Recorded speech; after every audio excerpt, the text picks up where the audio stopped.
Hey guys, Sharp Midget here. So I'm doing a video on a really awesome firearm. It is one that I purchased. It is an import, so they are pretty rare. They're kind of hard to come by. They don't come in stock all that often because they're made overseas in the Czech Republic and they get shipped here.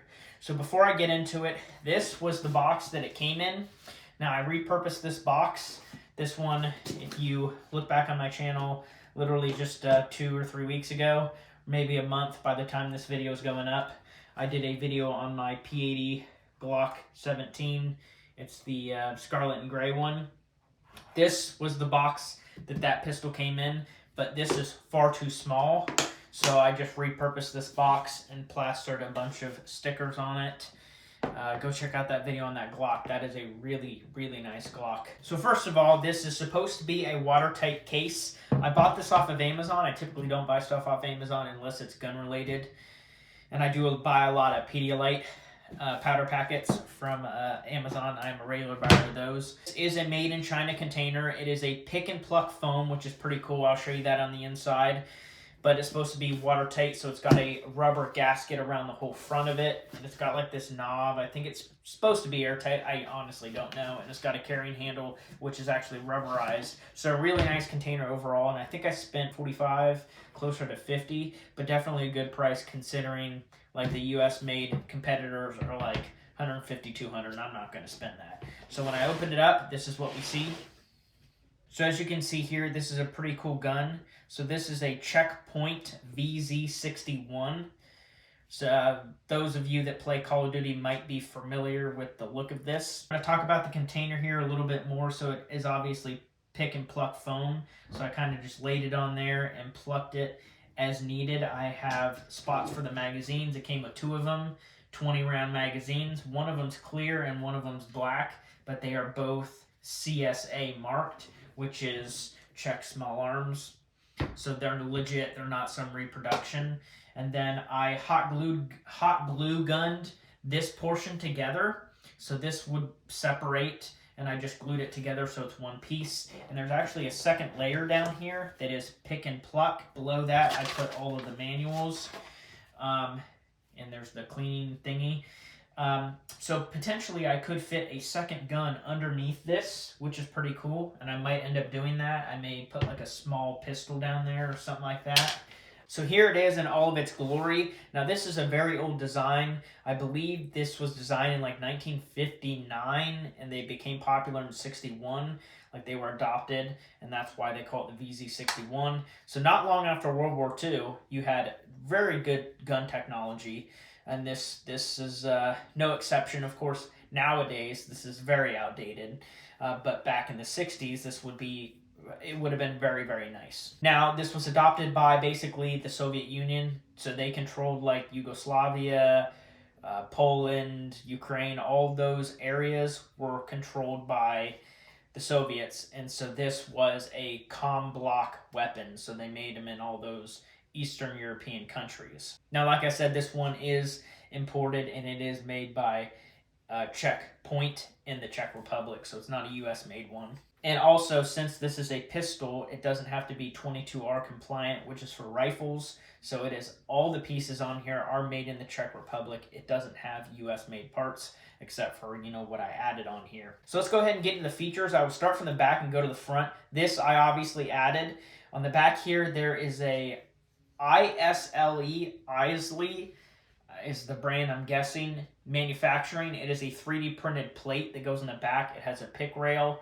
I did red Loctite the 2 screws that it comes with. They're pretty long and they go straight into the receiver. There's already holes on the back of it. Nothing special has to be done. You just buy that piece. And then the FS1913 plastic brace. It's plastic. It does fold over. You pull it up and then put it to the side, and that is how it gets into the container, just like that. It's a perfect fit.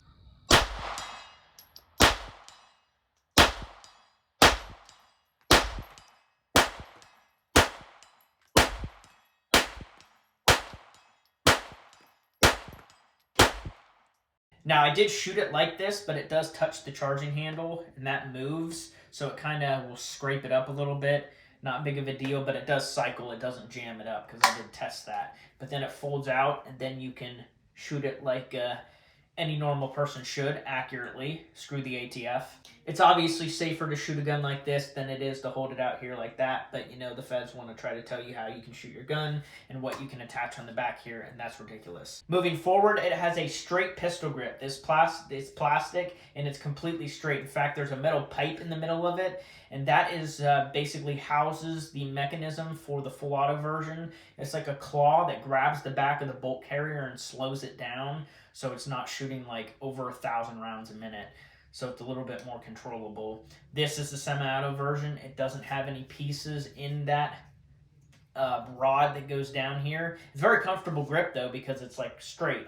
Now, as you can see, the brace does kind of get cocked backwards a little bit, and that's so the sights are really low, so you can basically get a cheek weld and still see the sights. Because if it was straight, then you'd be like bending your neck just to get down on the sights. So it may look funny that it tilts down, but that's normal. In fact, the folding stock that on the real one, the full auto version, the authentic one, the stock goes down, and it actually angles a little bit more than this. So pretty comfortable to shoot. The sights are primitive. I mean, it's just a kind of a post and then a notch. There's two different ones. One is marked 75, the other is 150. I have it sighted in for about 75 yards. I did take it out to 100, and it was kind of meh. I mean, it's a 380, and that's also something I didn't mention yet. It's 380. They come in a bunch of different calibers. The original one was the 32 ACP. I wanted something a little bit bigger, but I didn't want the 9mm Parabellum, and I didn't want the 9x18 Makarov one because I didn't want to have to buy a whole new set of ammo. I already have a 380. This is my Springfield 380. I carry this in the summer when I wear shorts and t-shirt. This is my go-to. Got 8 rounds of 380 in it, and I love that thing. So since I already have a 380, I figured I'll just get the 380 version, and it's a very good compromise. A little bit bigger than the original, but it doesn't kick much. It's like a perfect medium if you ask me. Onto the features of the receiver. Does have safe and fire. Now, you can't cock it when it's on safe. Like, literally everything is stopped. You cannot cock it or anything. So when you put it on fire, you can rack it. Both sides, it's ambidextrous, and it is reciprocating, so that moves. So you have to keep your hands away from that, which it's a learning curve to, you know, to fire. A couple of my friends had to, you have to be very careful with your thumb. For instance, so when I put the mag in here, basically what I do is I grab the mag. Well, I put my thumb through the trigger guard and grab the mag. So it's like a vertical grip.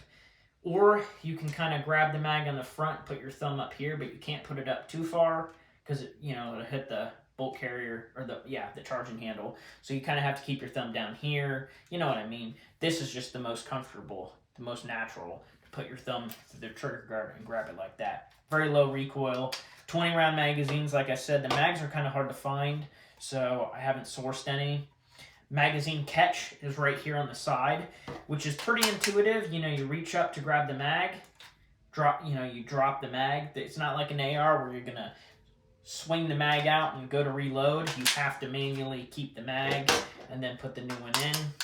So it is what it is. You also have to power stroke it. When it runs out of ammo, it will lock back like this. So you have to dump the mag, put a new one in, and then again, the sights are very primitive. You can't adjust it. This one twists, and you can actually use an AK adjustment tool, front sight adjustment tool. So I did have to adjust that a little bit. Again, 75 yards is pretty much where I have it zeroed, and it's pretty dang accurate at that range. The barrel on here is 4.5 inches, and yes, it is threaded. So this would be one of the best guns that I own to suppress.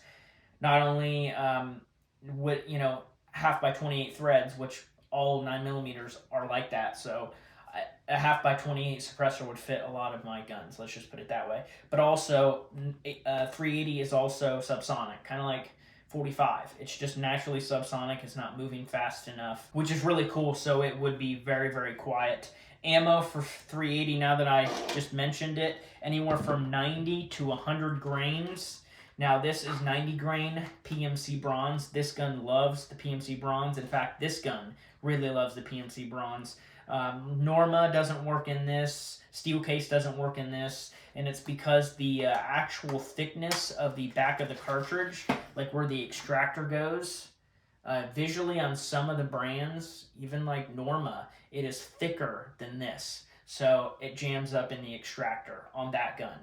So I just buy PMC bronze because that's what runs in there, and that's what this likes as well. I did try some Spear, just FMJ. It didn't work as good as the PMC, and Ammo Inc. also works in this. And Ammo Inc. works in this as well. So basically, Ammo Inc. or PMC bronze is what I use in both of these guns.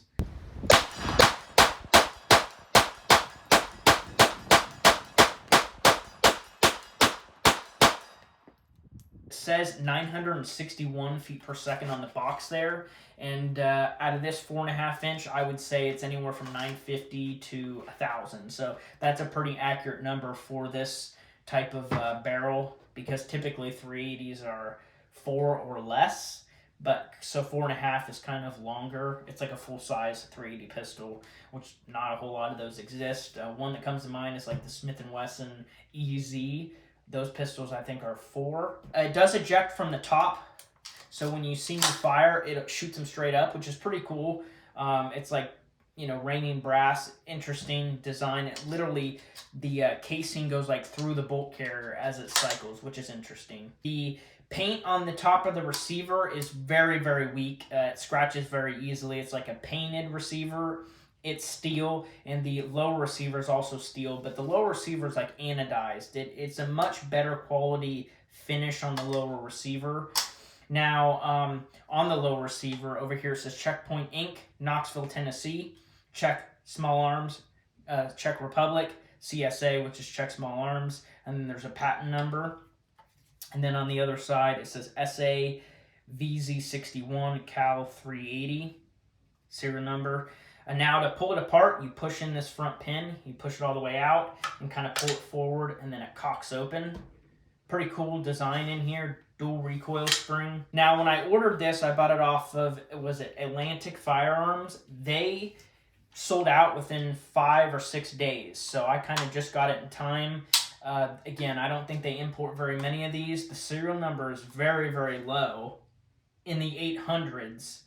008 something, so I'm thinking there's a low quantity of these being made, so pretty lucky to get it, to be honest. It was about $800. So I'm going to give you an up close so you can just look at it. Again, the paint job is not so good on the upper, so it's got scratches where the charging handle runs. All the logos, they're imported to Knoxville, Tennessee, but they are made in the Czech Republic. Again, you push up, and it folds just like that and fits in the container. Pretty sweet. Again, sights are very primitive. You kind of just line them up, and that's all you got. For the trigger, it's not that great. It kind of feels like the MP5 trigger. It's got like some play, and then it's just squishy.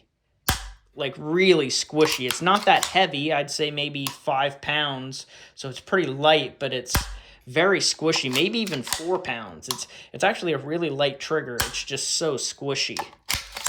Like the reset is, it's almost like the MP5 or an AK trigger. It like kicks your finger out.